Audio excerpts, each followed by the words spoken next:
Hello everyone, कैसे हैं आप सभी। स्वागत है बच्चों आप सभी का इस वीडियो में एमपी बोर्ड कक्षा 8 विषय हिंदी भाषा भारती के अंतर्गत बच्चों आपको पाठ 13 दिया गया है, जिसका नाम है न यह समझो कि हिंदुस्तान की तलवार सोई है।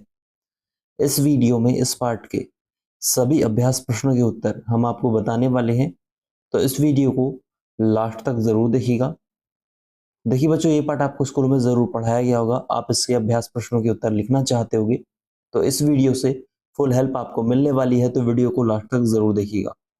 और आगे बढ़ने से पहले मैं आपको बता दूं कि इसी प्रकार से पार्ट 12 तक का सॉल्यूशन चैनल पर अपलोड कर दिया गया है, जाकर आप देख सकते हैं। चलिए देख लेते हैं आपके पार्ट 13 का फुल सॉल्यूशन। देखिए बच्चों, कुछ इस प्रकार से आपको पार्ट दिया गया है जो आपने स्कूलों में जरूर पढ़ा होगा। इस वीडियो में इसके जितने भी प्रश्न रहते हैं सभी के उत्तर एक एक से हम आपको बताने वाले हैं। वीडियो को लास्ट तक जरूर देखिएगा। देखिए, जो इस पाठ के कवि है उनका नाम है राम कुमार चतुर्वेदी चंचल। ये आपको याद रखना है, जिनके बारे में कवि परिचय यहाँ पर आपको दिया गया है। चलिए आगे हम बढ़ेंगे। यहाँ से देखिए आपके अभ्यास प्रश्न जो है शुरू हो जाते हैं। एक एक से सभी प्रश्नों के उत्तर हम करने वाले हैं। वीडियो को लास्ट तक जरूर देखिएगा। अभ्यास प्रश्न में बच्चों सबसे पहले बोध प्रश्न है आपको, जिसमें पहला प्रश्न है कि निम्नलिखित शब्दों के अर्थ शब्दकोश से खोजकर लिखिए। शब्दों के अर्थ आपको शब्दकोश से खोजना है और लिखना है। चलिए मैं आपको उत्तर बताता चलूंगा, आपको नोट करते जाना है। पहला, दहलती, इसका अर्थ हो जाएगा डर के मारी कांपती। सिहरती का अर्थ हो जाएगा रोमांचित। विसर्जन अर्थात छोड़ करके। रण का अर्थ हो जाएगा बच्चों युद्ध। संवत्सर का अर्थ हो जाएगा आपका वर्ष या फिर संवत। मुक्ति का अर्थ हो जाएगा आजादी। कर का अर्थ हो जाएगा आपका हाथ। हुंकार अर्थात गर्जना। लहू का अर्थ हो जाएगा खून। पुरुषत्व का हो जाएगा पुरुष की शक्ति। वैसे नारित्व का हो जाएगा स्त्री की शक्ति। चरणाघात, पैरों की चोट। लोलुप का अर्थ क्या हो जाएगा लालची। छार अर्थात राख। तेग का अर्थ क्या हो जाएगा बड़ी तलवार। रण बाकुरी का अर्थात युद्ध करने में बहुत ही तेज, इसका यह अर्थ होता है। तो बच्चों, पहले प्रश्न का उत्तर पूरा आपकी स्क्रीन पर है, वीडियो रोककर पूरा नोट कर लीजिएगा। चलिए इसके आगे हम बढ़ेंगे तो आपके प्रश्न क्रमांक 2 का उत्तर हम देखेंगे बच्चों, जिसमें आपको प्रश्न दिए गए हैं कि निम्नलिखित प्रश्नों के उत्तर संक्षेप में लिखिए। आपको यहाँ पर 5 प्रश्न दिए गए हैं, इनके उत्तर आपको संक्षेप में लिखना है। कैसे लिखना है, सभी के उत्तर एक एक से हम देखने वाले। पहला प्रश्न बच्चों, किस भारतीय की वीरता को सुनकर सिकंदर की छाती दहलती थी। उत्तर हो जाएगा राजा पुरु की वीरता को सुनकर सिकंदर की छाती दहलती थी। ये उत्तर बच्चों पूरा आपकी स्क्रीन पर है, इसको नोट कर लीजिएगा। आपके पहले प्रश्न का उत्तर हो जाएगा। ऐसे ही सभी प्रश्नों के उत्तर हम देखेंगे। दूसरा प्रश्न है कि 9 संवत्सर किस राजा ने प्रारंभ किया था। उत्तर हो जाएगा महाराज विक्रमादित्य ने 9 संवत्सर प्रारंभ किया था। ये आपके दूसरे प्रश्न का उत्तर है, इसको भी नोट करना है। तीसरा है कि शिवाजी ने किसके विरुद्ध तलवार उठाई थी। उत्तर हो जाएगा शिवाजी ने मुगल शासक औरंगजेब के विरुद्ध अपनी तलवार उठाई थी। ये आपके तीसरे प्रश्न का उत्तर हो जाएगा, इसको भी नोट करना है। चौथा है बच्चों की विश्व को शांति का संदेश देने वाले किन्हीं 2 महापुरुषों के नाम बतलाइए। उत्तर हो जाएगा विश्व को शांति का संदेश देने वाले 2 महापुरुष स्वामी विवेकानंद और पंडित जवाहरलाल नेहरू थे। ये आपके चौथे प्रश्न का उत्तर है, इसको भी नोट करना है। पांचवा, सिकंदर कौन था। उत्तर हो जाएगा सिकंदर यूनान के सिकंदरिया का रहने वाला लुटेरा शासक था। ये आपके पांचवें प्रश्न का उत्तर है, इसको भी नोट करना है। चलिए इसके बाद आपका यहाँ से तीसरा प्रश्न बच्चों शुरू हो जाता है, जिसमें आपको निम्नलिखित प्रश्नों के उत्तर विस्तार से लिखिए। आपको बोला गया है विस्तार से उत्तर आपको लिखना है, जिसमें आपकी शब्द सीमा जो है अधिक रहेगी। आपको यहाँ पर भी जो 5 प्रश्न दिए गए हैं। पहला प्रश्न क्या है, तलवार सोई है से क्या आशय है। तलवार सोई है से कवि का क्या आशय है, आपको बताना है विस्तार से। उत्तर देखिए बच्चों आपकी स्क्रीन पर है। तलवार सोई है, इस कविता से आशय है कि देश के वीर सैनिकों ने अपनी उस तलवार को उठाकर रख दिया है जिसे वे हिंदुस्तान की शान वान और मान की रक्षा के लिए हर समय उठाए रहते थे। क्या वह तलवार वास्तव में सो गई है। ऐसा नहीं है। भारत के वीर सपूतों की तलवार ने सदा ही शत्रु आक्रमणकर्ताओं का मुकाबला किया है और उन्हें भयभीत करके देश की सीमाओं के बाहर खदेड़ दिया है। ऐसे उन भारतीय वीरों की तलवार कभी भी सोई हुई नहीं रही है। ऐसे आपका उत्तर हो जाएगा पहले प्रश्न का, इसको नोट कर लेना है। चलिए दूसरा प्रश्न है कि हर्ष इतिहास में क्यों प्रसिद्ध है? क्यों प्रसिद्ध है? उत्तर हो जाएगा बच्चों, हर्षवर्धन ने हिंदुस्तान की सीमाओं को सुरक्षित किया, विदेशी आक्रमणकर्ताओं, पूर्ण शक आदि आक्रांताओं को वहां से खदेड़ दिया, देश की प्रतिरक्षा शक्ति को बढ़ाया और मजबूत सैनिक बल के हौसले बुलंद किए, प्रजा पर विश्वास जमाया, देश के अंदर शिक्षा, उद्योगों और कृषि को उन्नत बनाया, शिक्षा केंद्रों को सहायता दी, देश में आम लोगों को सुख समृद्धि की ओर ध्यान दिया। अपने महान कार्यों के लिए हर्ष प्रसिद्ध थे। ऐसे पूरा उत्तर है बच्चों, आपको नोट कर लेना है आपके दूसरे प्रश्न का उत्तर। तीसरा, यदि किसी ने हमारी स्वतंत्रता छीनने का प्रयास किया तो हम क्या करेंगे? ये आपको बताना है। उत्तर हो जाएगा बच्चों की, भारतवर्ष एक महान और विस्तृत गणराज्य है, प्रभुसत्ता संपन्न देश अपने चारों ओर की सीमाओं की रक्षा बड़ी तत्परता से कर रहा है। सीमा सुरक्षा बलों की अकुत शक्ति पर देश के प्रत्येक नागरिक को पूर्ण भरोसा है। वे किसी भी दशा में विदेशी शत्रुओं के द्वारा किए गए आक्रमण को असफल करने में पूर्ण सक्षम है। वैसे हम शांति के दूत और अहिंसा के पुजारी है। आगे लिखना है कि हम दूसरे देश की मान मर्यादा पर आक्रमण करने वाले नहीं रहे हैं, परंतु यदि किसी भी शत्रु ने देश ने हमारी आजादी को ललकारा अथवा हमारे राष्ट्र की सीमाओं को तोड़ा अथवा अपनी कुदृष्टि से हमारे देश को आघात पहुंचाया तो रणबांकुरे वीर सैनिक हुंकार भर उठेंगे, उस आक्रमणकारी शत्रु को शव प्रहार से नष्ट करके खदेड़ देंगे, देश के सम्मान की रक्षा के लिए भयंकर युद्ध करेंगे और देश की स्वतंत्रता की रक्षा के लिए हम प्रलय ढा देंगे।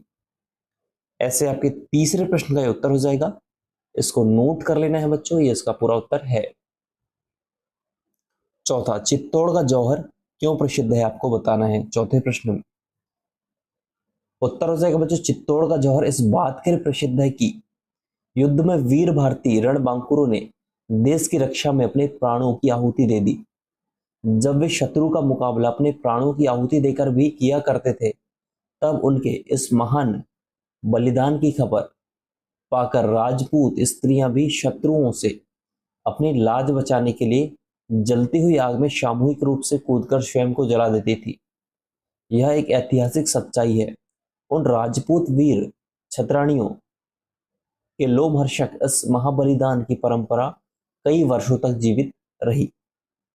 ऐसे पूरा उत्तर हो जाएगा, चित्तौड़ का जौहर क्यों प्रसिद्ध है, इसका नोट कर लीजिएगा। अगला, इस कविता से हमें क्या संदेश मिलता है? आपको बताना है। उत्तर हो जाएगा बच्चों की, इस कविता से हमें यह संदेश मिलता है कि भारतीय वीर सैनिक प्रतिपल देश की सीमाओं, आजादी तथा उसके सम्मान की रक्षा के लिए तैयार है। हर्षवर्धन का त्याग और वीरता, विक्रमादित्य का शिक्षा प्रेम और भारतीय संस्कृति के विकास की स्मृति हमें संदेश देती है कि हमें सदैव हुई अपनी सांस्कृतिक विरासत को संपन्न बनाकर उसकी रक्षा करनी है। देश के ऊपर विदेशी आक्रांताओं से अंतिम श्वास तक लड़ते हुए अपनी आजादी की रक्षा का संदेश प्राप्त होता है।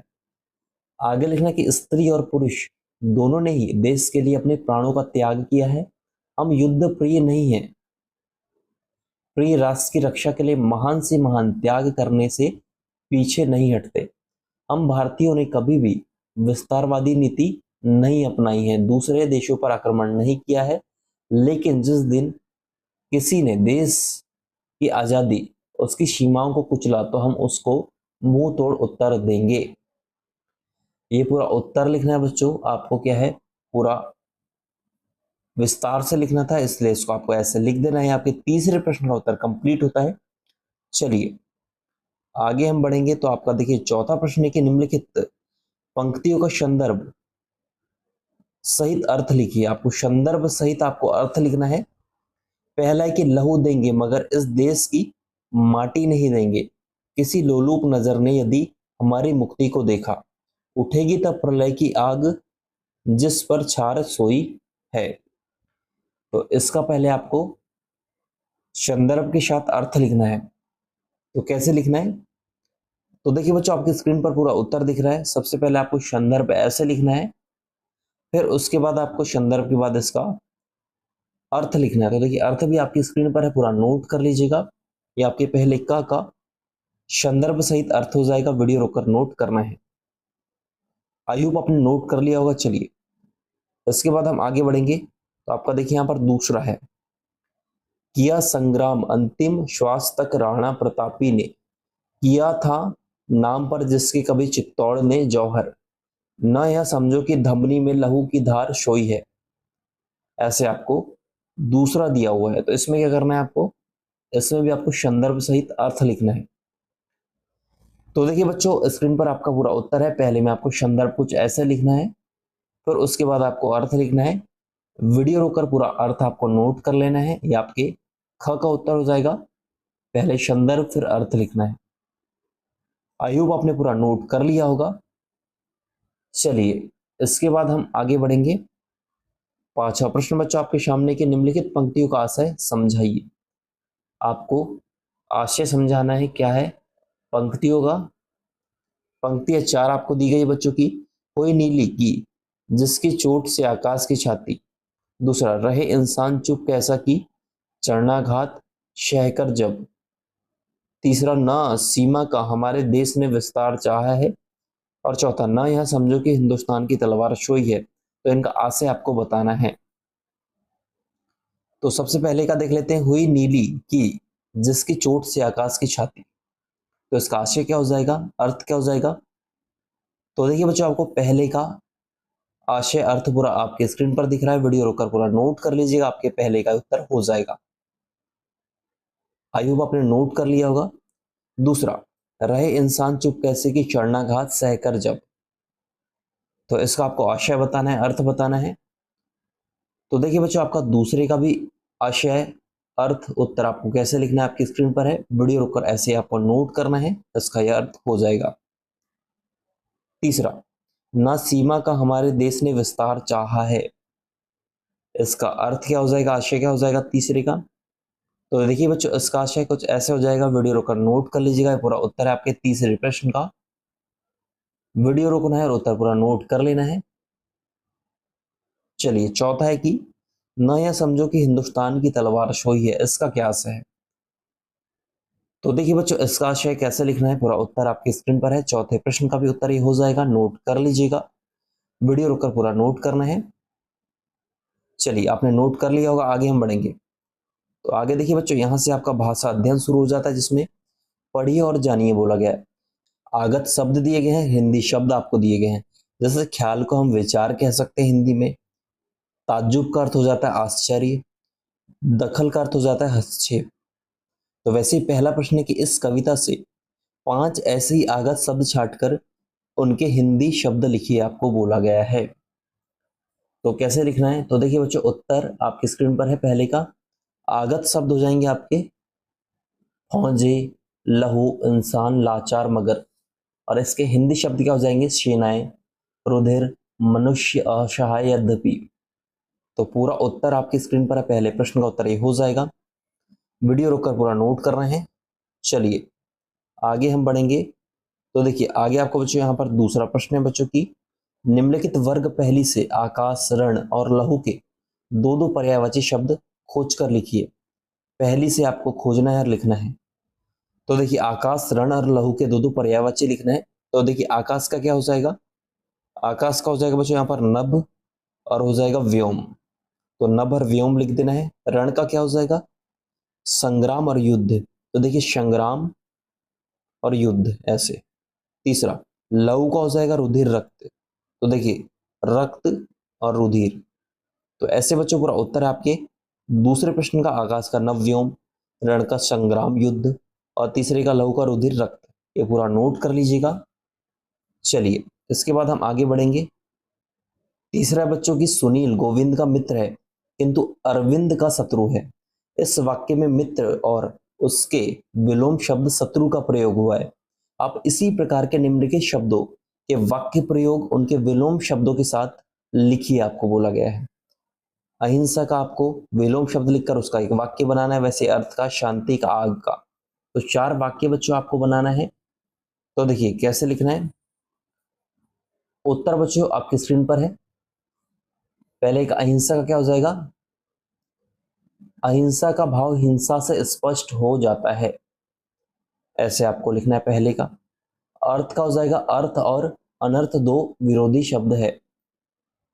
शांति का हो जाएगा शांति की स्थापना अशांति के बाद होती है।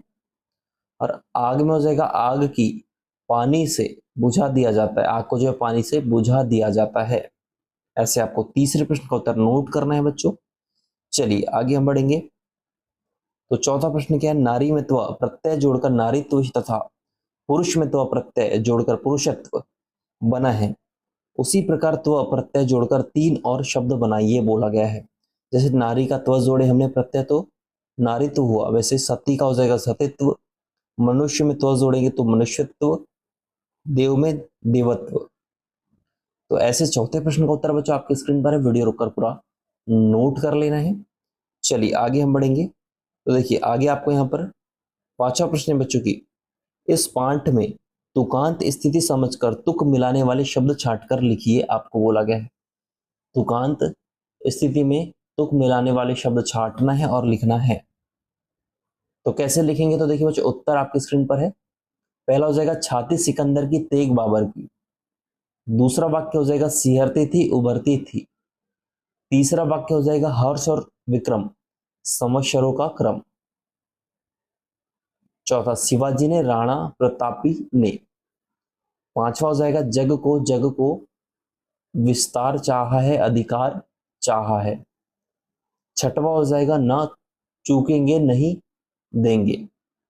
तो ऐसे ही पूरा जो है तुकांत स्थिति है, तुक मिलाने वाले जो शब्द है आपके पूरा स्क्रीन पर है, नोट कर लीजिएगा, आपके 5वें प्रश्न का उत्तर ही हो जाएगा।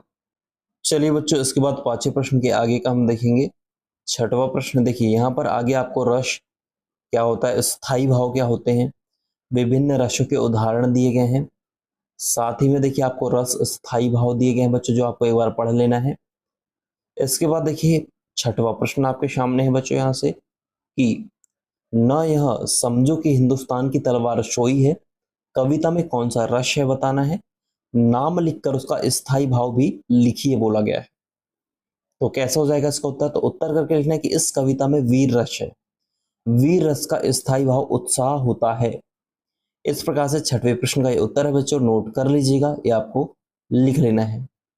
इस प्रकार से बच्चों इस वीडियो में हमने इस पार्ट के सभी प्रश्नों के उत्तर देखे हैं। आई होप वीडियो आपको जरूर पसंद आया होगा।